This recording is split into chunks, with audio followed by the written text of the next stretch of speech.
Kidnapping in Nigeria is fast becoming a thriving illegal industry. It was reported that at least 200 million naira has been paid in ransom as of January 2024 alone. In spite of concerted efforts by security forces, the menace doesn't seem like it will go away anytime soon. These days, one would think twice before traveling long distances. In places like southern Kaduna, for instance, entire communities and even families have been wiped out. Thousands of people have been displaced and people are losing their lives daily to kidnapping, banditry, and terrorism. At the beginning of this year, 6 sisters were abducted from their home in Buari area of Abuja. Despite public outcry and efforts of security agencies, one of the sisters was killed. It took the collective efforts of well-meaning Nigerians to crowdfund the 60 million naira ransom that was requested before the rest of the family was released. Except for unique cases like this that led to a national outcry, the issue of kidnapping now sounds casual to an average Nigerian, and hardly a day goes by without the request of crowdfunding for kidnapped victims. On Deep Trac, Captain Blade, a global security expert and geopolitical analyst, delves into the menace of kidnapping, banditry, and terrorism in Nigeria. Hello there, thank you for joining us. This is Deep Trac, and today we have Captain Blade, who is a global security expert, geopolitical analyst, and cyber security analyst. He delves into the menace of kidnapping, banditry, and terrorism in Nigeria. It's a pleasure to have you in our studios. Recurrent violence between herding and farming communities rooted in what I may call competition over scarce resources has escalated in the central and also the northwest Nigeria. Today, the fallout are very rampant, and it's a menace to Nigerians generally. Tracing the genesis, of this menace, would you say this was unavoidable? I recall early in the day when banditry and kidnappings started in northern Nigeria. Before it spread, I was of the opinion that certain ethnic umbrella bodies were claiming a problem that was not necessarily theirs. But in our usual way, we tended to profile problems or security challenges along religious and ethnic parameters. Not until the perpetrators proved my case to be correct by even going after people of the same ethnic extraction and by going after people of the same religious affiliation, did we begin to see that the threat was not particularly about religion or ethnicity. The powers that be then, specifically our politicians, who would exploit anything, even at their own peril, for what I call political gains, were shot in the foot when late in the day they discovered that the problem, while they were exploiting its so-called ethnic and religious colorations, had used that time frame, that time period to dig in in a manner that it was becoming seemingly intractable. Sometimes we wonder if it actually, has a solution because of what, have been playing out. But it appears actually as well that Nigeria has become, well, call it a fertile ground or, for bandits and terrorists. What could be the motivation behind kidnapping, for instance? Let's borrow the eyes and the minds of a kidnapper and look at scenario Nigeria. Why would the kidnappers not go to Ghana, Cotonou, or even Benin Republic can do their kidnaps as notoriously as they do here? The reason is simple. There is always a cash return for what they do. Though we are told by the required or the necessary or the state security agencies, the relevant security agencies, that ransoms are not paid. But if we did reverse analysis, I'll ask a simple question which doesn't add up in my mind. Supposing I and you are kidnappers and we know it's high risk. Kidnapping is high risk.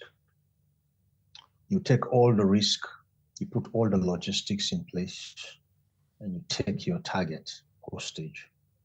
And then suddenly a chieftain, a security chieftain, tells us he talked you into releasing them and no ransoms were paid. That's not an intelligent thing to say, particularly when what we are seeing is not adding up to what we are hearing. So when it comes to kidnapping, when it comes to banditry, when it comes to all those other allied militancy, when it comes to terrorism, you discover that Nigeria is an El Dorado of crime. Criminals come here and flourish. And that's why you see us, we keep grappling with them from one stage to the other. Unfortunately, our law enforcement and politicians are in denial.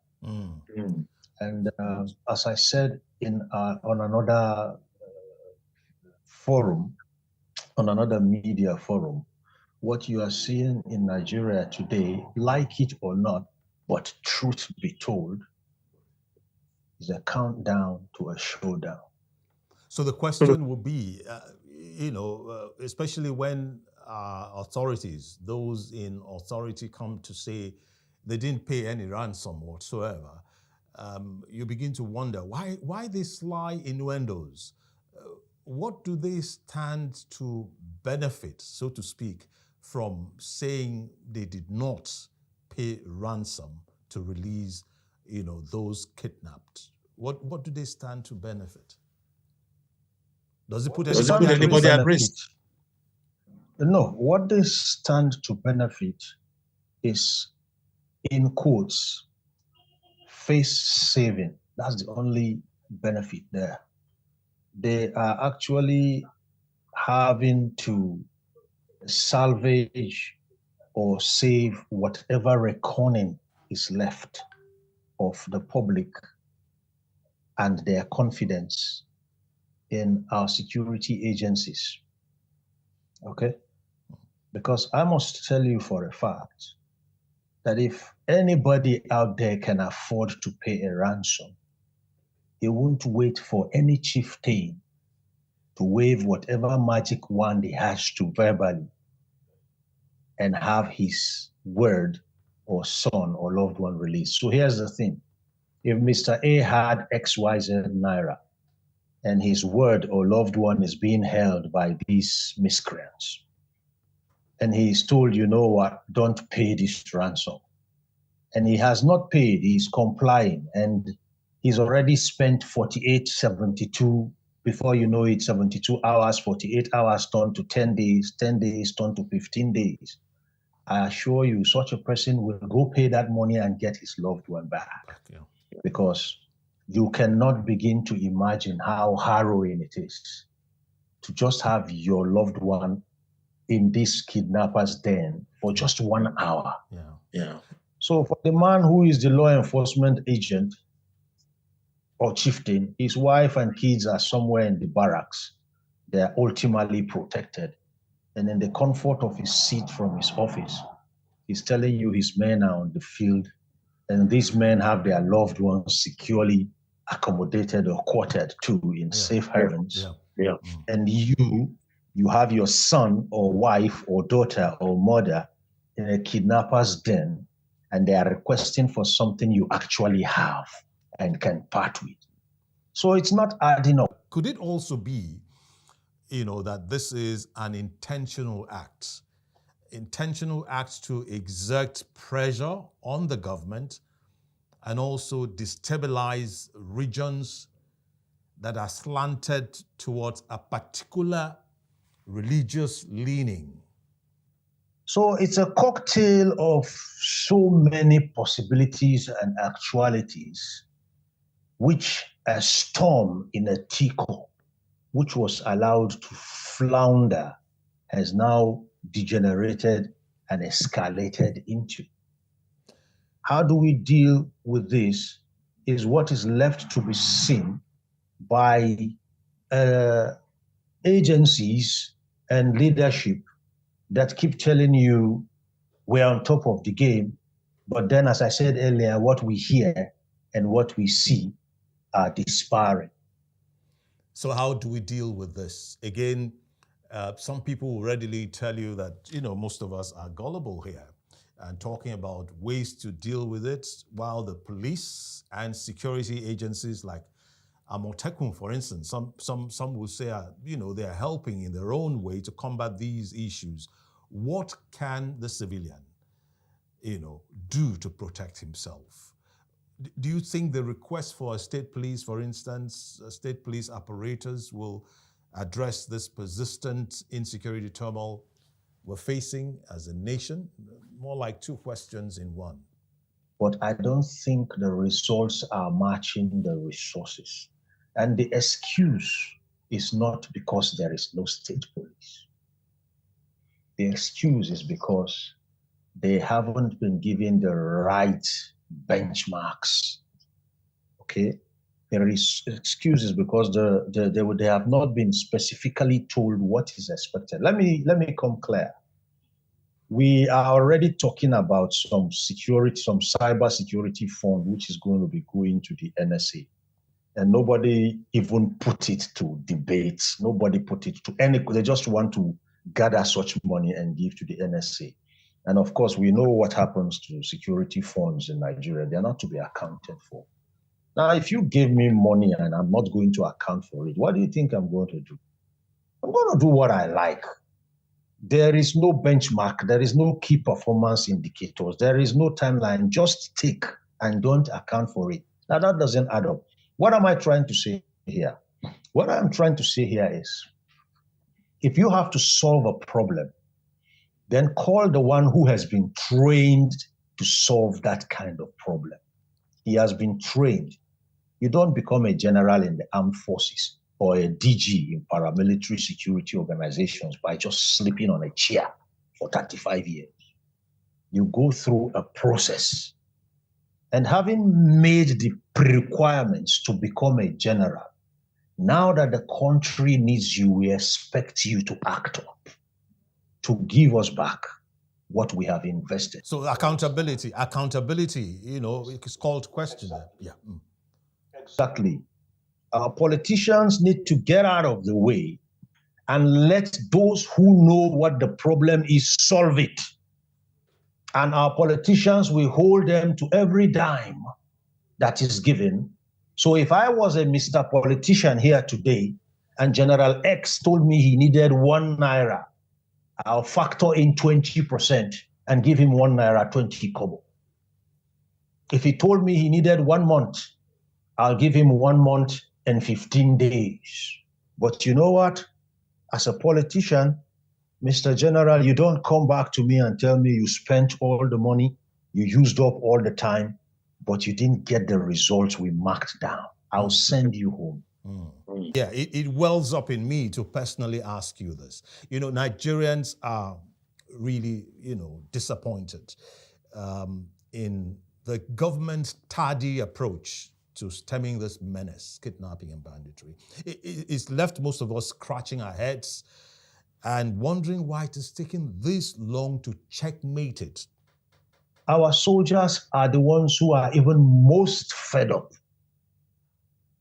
Trust me, if the cemetery were to put up its own audit statement, the armed forces is the largest single community donor to our cemeteries today. There is no community that donates bodies to the, what I call cemeteryhood, than our armed forces.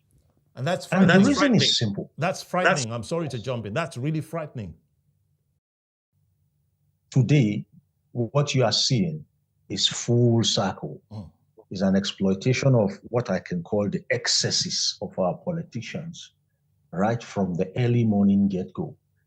And it can be actually resolved if we are ready to resolve it, but then not via the methods we see them taking, where you have people being called repentant terrorists, and they are now placed on a pension plan, whereas the families of soldiers who've been wasted trying to protect us are not even getting anywhere near the succor repentant terrorists and rehabilitated militants are getting. I want to see the day where children of fallen soldiers will be sent abroad, like militants in the Niger Delta, where militants who have body counts of so many soldiers and policemen, they were sent abroad to go learn skills, or repentant terrorists who are also given a rehabilitation plan. Let's have the body, the loved ones of soldiers who have fallen too, let them be sent abroad for this kind of things too. No, that doesn't happen, because these repentant terrorists and these repentant militants were all foot soldiers and errand boys of people in office today. Map out these rehabilitation and resettlement plans for them to even travel abroad and go get skills and come back. That's what is happening. Are there people benefiting from the insecurity situation in our country? I mean, it's mind-boggling, that from the outset of this menace, we've been told that some of these kidnappers, some of these bandits have been arrested. Why aren't we seeing anybody being prosecuted or being taken to court? I mean, in the same breath, we're inundated with reports of about 50 motorcycles, 100 motorcycles, 200 motorcycles used by these kidnappers and bandits. These motorcycles have to be serviced, no doubt about that. People sell them ammunition, these kidnappers and these bandits, for them to use. What or who are these actually seeming faceless entities? So who are the beneficiaries? The people who service 300 motorcycles for these bandits are beneficiaries. The people who run gun runners, black market gun runners, are beneficiaries. And also the financiers of terrorism, banditry, kidnaps are beneficiaries. And these beneficiaries are also direct and remote. These beneficiaries are small scale and large scale. And don't forget, behind all of this is the mastermind. If you can get to the mastermind and just unplug that mastermind, take him out or her, you'll see everything go down. And who are these masterminds? Getting to these masterminds is difficult, particularly when the last president had 400 names he held close to his chest and to date will not talk about. So if you do your permutations and computations, who do you think that the beneficiaries are? They're as simple as that. But for any law enforcement, security, or military chieftain, the resources and the ability to crush these threats decisively is not lacking. But from our politicians, the will is zero. Captain Blade, look at this from another angle. In a recent interview, the National Security Advisor, Nuri Badu, said the northern part of the country is susceptible to insecurity because of sweeping mass youth illiteracy. What's your take on that? So if you're talking about illiteracy, are there no illiterates in neighboring countries? How come they have not taken to these options? Or let me put it to you another way. If Boko Haram were in South Africa, would they have become the third most deadliest terrorist group on earth? That they are the most deadliest is because There is a lack of will to combat them here.